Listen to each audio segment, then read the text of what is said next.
Early in the morning, all the chief priests and the elders of the people came to the decision to put Jesus to death.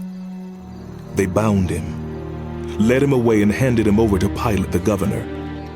When Judas, who had betrayed him, saw that Jesus was condemned, he was seized with remorse and returned the 30 pieces of silver to the chief priests and the elders. I have sinned, he said. I have betrayed innocent blood. I have sinned. What is that to us? They replied. That's your responsibility. So Judas threw the money into the temple and left. Then he went away and hanged himself. The chief priest picked up the coins and said, "It is against the law to put this into the treasury, since it is blood money." So they decided to use the money to buy the potter's field as a burial place for foreigners. That is why it has been called the Field of Blood to this day. Then what was spoken by Jeremiah the prophet was fulfilled. They took the 30 pieces of silver, the price set on him by the people of Israel, and they used them to buy the potter's field, as the Lord commanded me.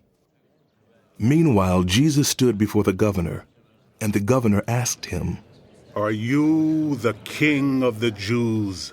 "You have said so," Jesus replied.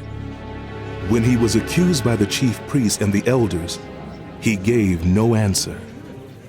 Then Pilate asked him, "Don't you hear the testimony that they are bringing against you?" But Jesus made no reply, not even to a single charge, to the great amazement of the governor.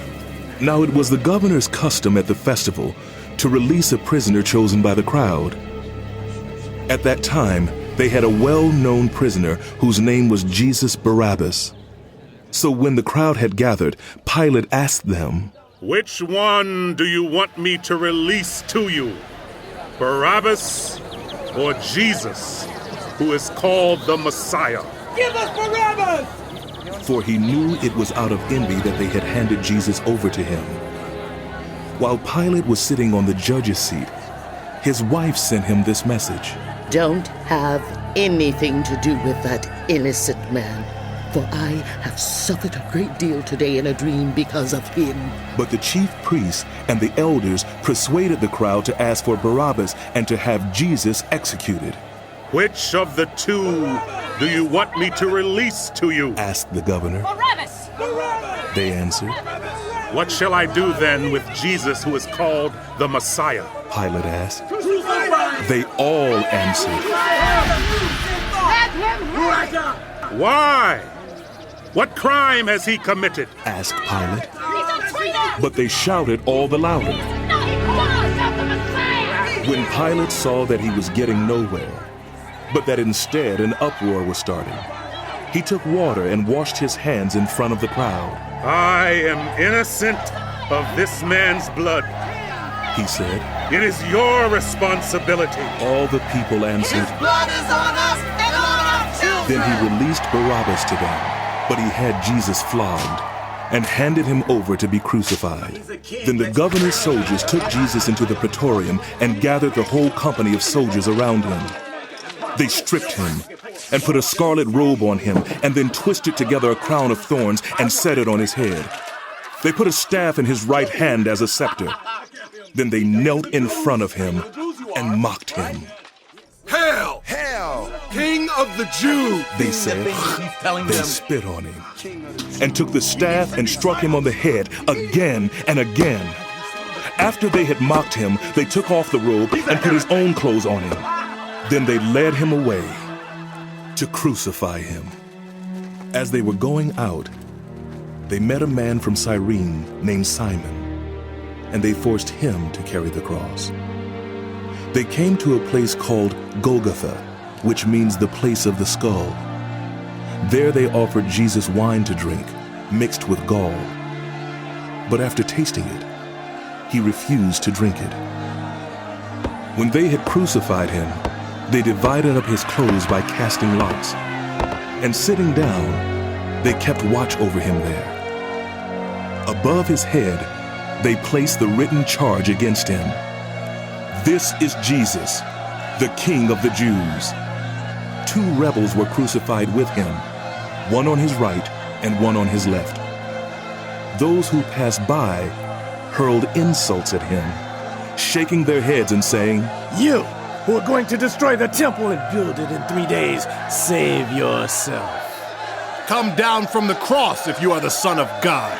In the same way, the chief priests, the teachers of the law, and the elders mocked him. He saved others, but he can't save himself. He's the King of Israel. Let him come down now from the cross, and we will believe in him. He trusts in God. Let God rescue him now if he wants him. For he said, I am the Son of God. In the same way, the rebels who were crucified with him also heaped insults on him. From noon until 3 in the afternoon, darkness came over all the land.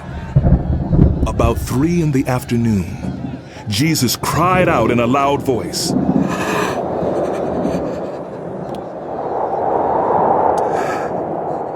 Eli, Eli, lima sabachthani.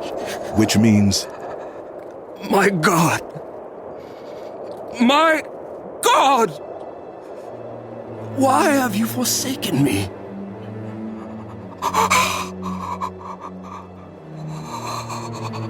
when some of those standing there heard this, they said, He's calling Elijah.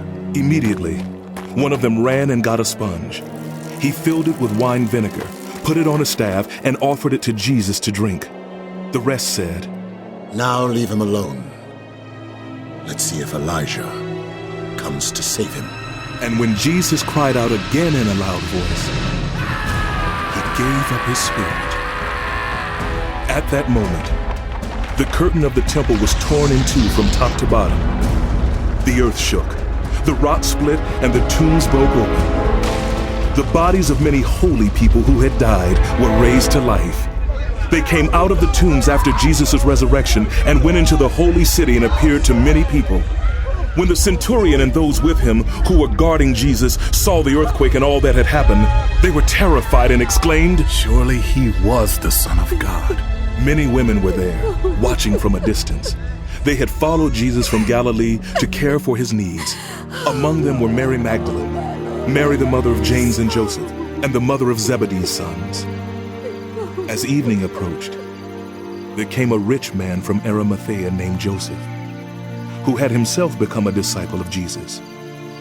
Going to Pilate, he asked for Jesus' body, and Pilate ordered that it be given to him. Joseph took the body, wrapped it in a clean linen cloth, and placed it in his own new tomb that he had cut out of the rock. He rolled a big stone in front of the entrance to the tomb and went away. Mary Magdalene and the other Mary were sitting there opposite the tomb. The next day, the one after Preparation Day, the chief priests and the Pharisees went to Pilate. Sir, They said, we remember that while he was still alive, that deceiver said, After 3 days I will rise again. So give the order for the tomb to be made secure until the 3rd day. Otherwise, his disciples may come and steal the body and tell the people that he has been raised from the dead. This last deception will be worse than the first. Pilate answered, Take a guard. Go make the tomb as secure as you know how. So they went and made the tomb secure by putting a seal on the stone and posting the guard.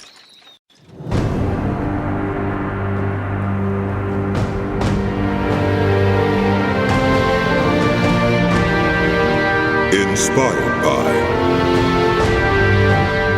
the Bible Experience.